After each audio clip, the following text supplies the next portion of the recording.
come over and drink. Yeah, I'm coming right now. He's coming. He's coming. He's gonna get here. And he's here. Now he's here.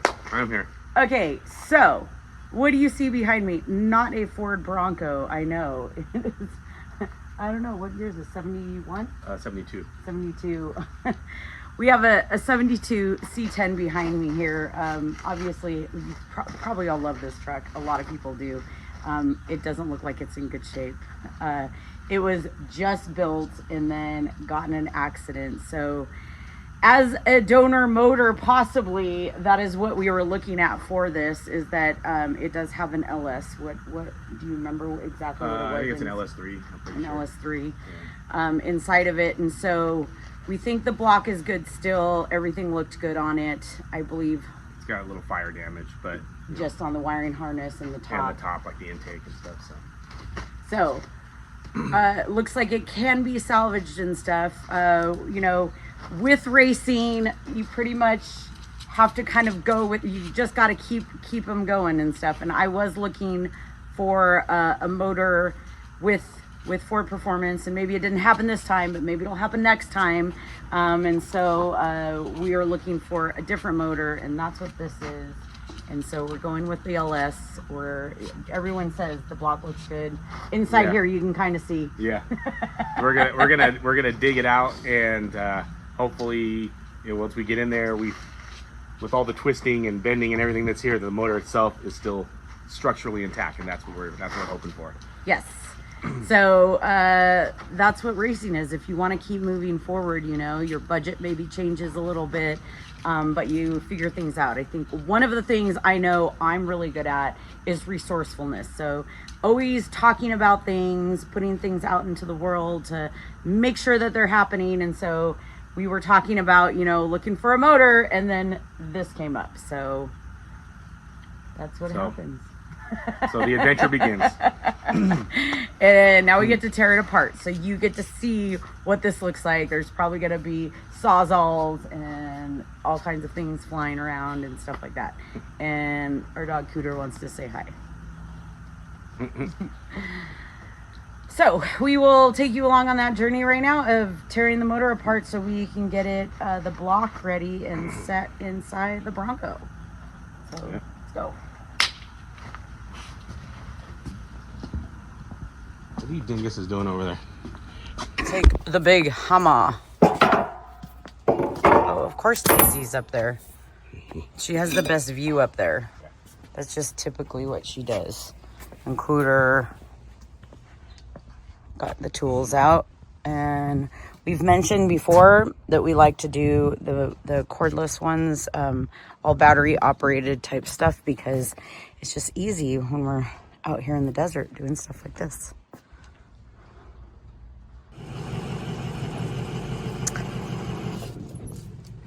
So what is this?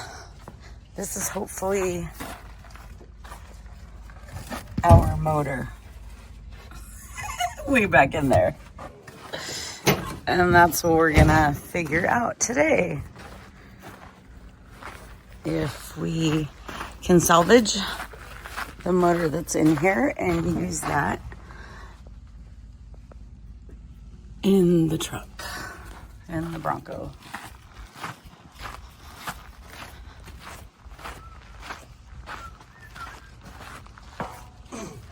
So let's see as we tear this apart. Hi, dogs. First fender's off, and the motor is a little more exposed, so you guys can see. So there was a fire. So that's what they're saying, the block looks okay of how it's sitting in there, and that's what we're gonna be finding out as we take more of it apart. So I took this off, and why should we keep it?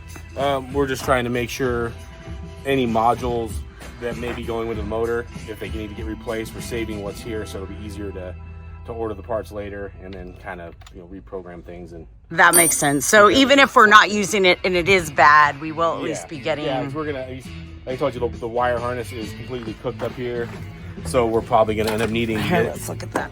a new upper harness, the intake, the coils, all that stuff. But we'll save everything we have, so we know that we're getting, you know, corresponding parts. Okay, and you're right. The computer actually did look good when I opened it up. It looked good. Maybe not everything going to it. Yeah, as long as, I mean, we don't know how it got. We don't know if anything on the inside got cooked, but sure, you know, it's going to be one of those things where you plug it in and hope that it works and deal with it at that point. Sounds like a plan. Come on the front. Do a pull on it. Do a quick pull, but we'll have to kind of try to see if we can block the trailer down as good as possible. Oh yeah, to do a pull on it. So, yeah, we've done that before. That's a pain. Yeah. It's going to be just a light sheet metal pull to kind of get this front kind of pulled out. Okay, and forward. Yeah. Trying to get some chains. Make it work, people. Make it work. We're just going to try to do a little sheet metal pull. It is on the trailer. We don't really have it tied down, so we're going to see what happens right now. Trailer might move. Trailer might bounce off. We're just hoping the top will kind of pull forward. And we're going to find out with all of you together. There you go. All right. Nice. Good job. I think that's good. Right there. No, oh, do it again a little more so it goes, huh? Oh, okay, that looks good. That worked. So now you can see between the radiator and the motor. That worked. Good plan. Didn't move at all, the trailer or anything like that. So now what are you gonna do? We're going to that side now. Okay. So we're kind of doing a quick little body pull to kind of get some of the sheet metal straightened back out to where it's supposed to be. So it'll be easier. Right now we can't get access to a lot of the nuts and the bolts and stuff that are on the back side, and it's also squished up. So we're just doing a quick pull with our truck. It's, you know, we got a bike shop for 30 years, so you know what we're doing. we kind of know what how we can make things work. And I mean, basically you're just using porta powers and things like that. So this is our way of a porta power. Yes, exactly. No different. And it's not much different than our frame rack, because on our frame rack we would be tying the structure of the frame down to the rack. Yep. And then using our chains on a hydraulic puller to do this. We're using a truck instead because we just don't have the frame rack here. So. And we kind of tied the trailer down, or at least yeah, so the truck's tied to the trailer. Yeah. Trailer's hunkered down. Okay, now we're doing the other side. Oh good, I found a spot I can get a chain through here on this fender. Pull some of this out.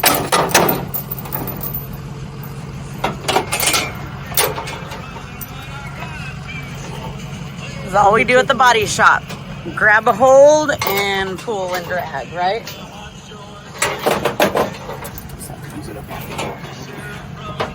Sheet metal pull on this side.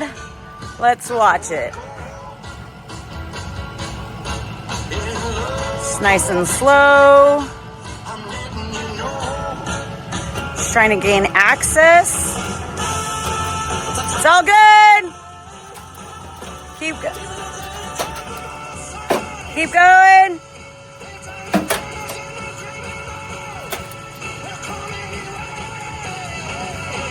Little more.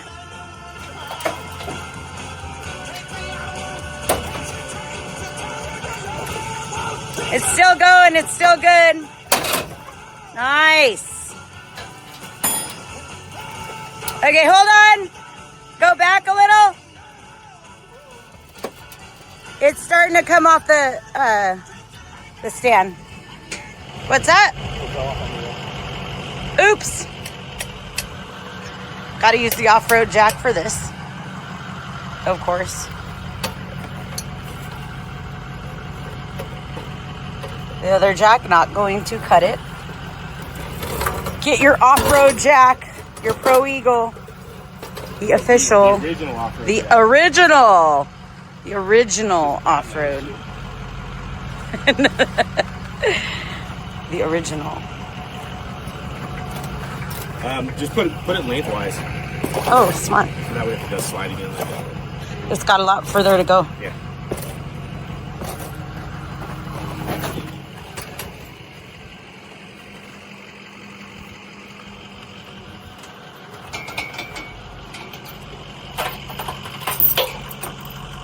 On a spot to get this on the inside of the fender in here. So hopefully this will help me. We just keep doing little pulls here and there, little pulls here and there. And that's what it is when you're doing frame pulls. There are just tons of little pulls. You're pulling a little left, a little right, down, up, depending on where how your damage is. Incremental, yeah. Incremental, and then don't do it all. Now, we're just trying to get access because all the grill, core support, fender inner structure, everything's all bolted together still inside of here, and it's just matched up, and we're trying to open that up as much as we can so we don't have to do a bunch of cutting. We're trying to keep our cutting to a minimum. Yes. Gaining more access. Before you couldn't see any access in front of the motor. Okay, so you're gonna. This is a little bit of a bigger pull because now you're off the A-pillar off the. Yeah, I told you, like the Chevy fender, because it's all the inner structure and everything. It's all one piece. Yep. So you're hoping that is bolted to the inner structure of the fender. Yeah. So like actually pull this whole fender, not just by the firewall, but just from the firewall forward where the fender is. The Chevy said because it's like a whole structure inside. So that hood hinge is bolted to the inner structure of the fender. So hopefully it kind of pulls all that at one time. I'll stay this way, so. In case if it's going that way. Yep. Exactly. Know which way. It's pulling. We're all good. Different locations everywhere. So did it up higher before. Came down to this section to pull the front fender out. Now he's going back to the front of the bumper by the core support and down. So watch it again. It's like pull number 5, 6, I don't know. Something like that.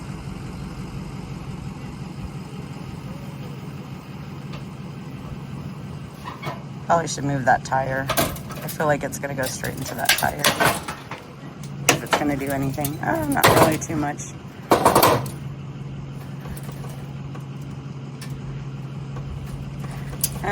We're just twisting the bumper.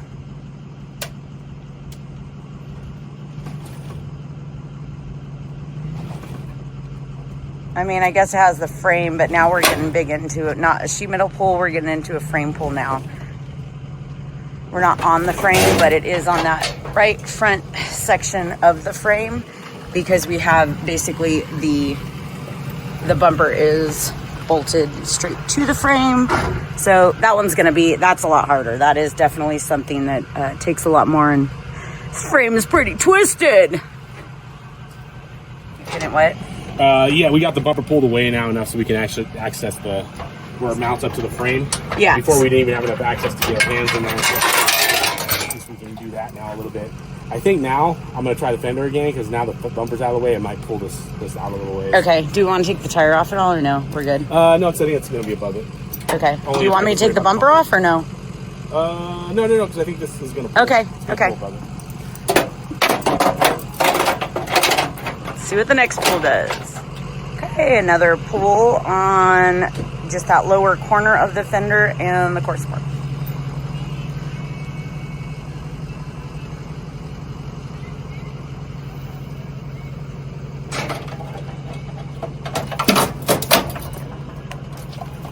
This feels like it might tear, but we'll see. Going good. You can see it. Notice I'm getting back a little further. There's a lot of tension on there.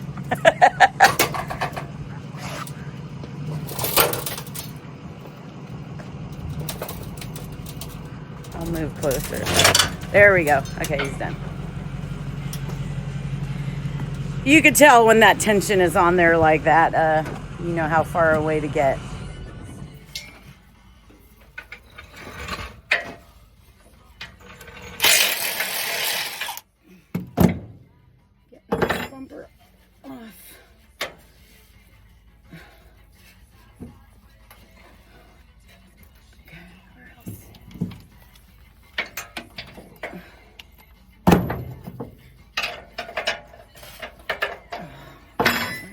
think we've accomplished a pretty good amount in a little over an hour.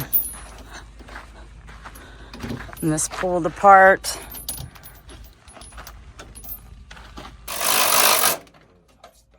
Yeah. You can't really get into it right there.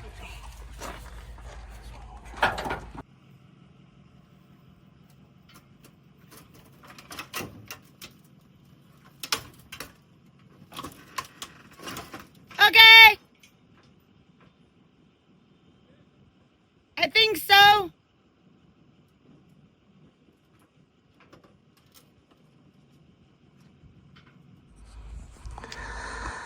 So the project is getting uncovered.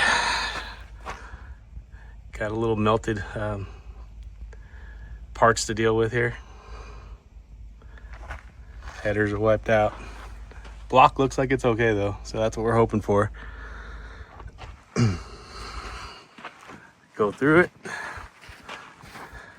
We got to be pulling the exhaust off next. At least what's still good. The headers, the drive shaft, get all that stuff out of the way. Transmission's kind of exploded, so we'll get that out of there, see what it looks like.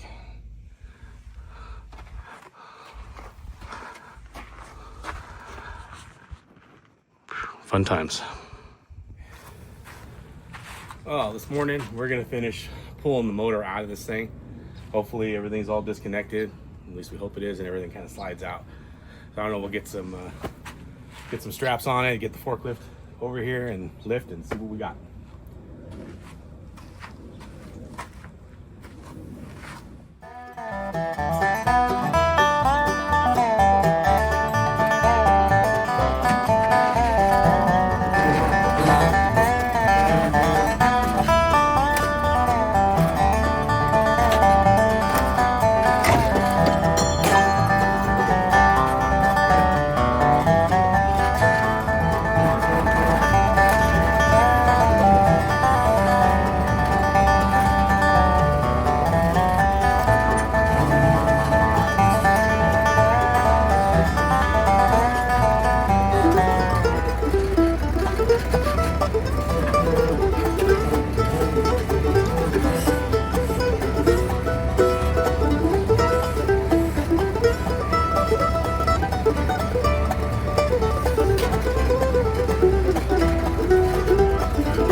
Wow, that was a fun job for a Sunday.